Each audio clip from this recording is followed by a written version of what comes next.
جنہیں بدنظری کی عادت لگ جاتی ہے، جو سارا دن موبائل فون پر فحش فلمیں دیکھتے رہتے ہیں، لڑکیوں کے ڈانس دیکھتے رہتے ہیں، جو بازاروں میں آنکھ مٹک کر چل رہے ہوتے ہیں، اس کیٹیگری کے لوگوں کا فوکس ڈسٹرب ہو جاتا ہے۔ نہ تو وہ اپنی فیملی پر فوکس کر پاتے ہیں، نہ اپنے کیریئر پر فوکس کر پاتے ہیں، ایون کہ اپنی عبادات پر بھی فوکس نہیں کر پاتے۔ تو مجھے بتائیے کہ اگر ہم اپنی زندگی کی اہم ترین چیزوں پر فوکس نہ کر پائیں، جیسے فیملی، کیریئر، عبادات، جو ہماری زندگی کا مین مقصد ہیں، وَمَا خَلَقْتُ الْجِنَّ وَالْإِنسَ إِلَّا لِيَعْبُدُونَ، میں نے جنوں اور انسانوں کو اپنی عبادت کے لیے پیدا کیا۔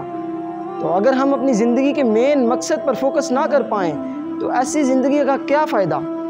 جب تک ہم بدنظری کرتے رہیں گے سوشل میڈیا پر، موبائل فون پر، اسکول، کالج، یونیورسٹی میں، گھروں میں، دفاتر میں، تب تک ہم اپنی نمازوں کی لذت کو محسوس نہیں کر سکتے، تب تک ہم اپنے رب کی ملاقات کو ٹیسٹ نہیں کر سکتے، تب تک ہم اپنے رب کی محبت کو ٹیسٹ نہیں کر سکتے۔ تو اس لیے ہمیں جلد سے جلد بدنظری سے توبہ کرنی ہوگی، آنکھوں میں حیا کا سرما لگانا ہوگا، خود سے لڑنا ہوگا۔ اللہ تعالی ہمیں بدنظری سے محفوظ رہنے کی توفیق عطا فرمائے۔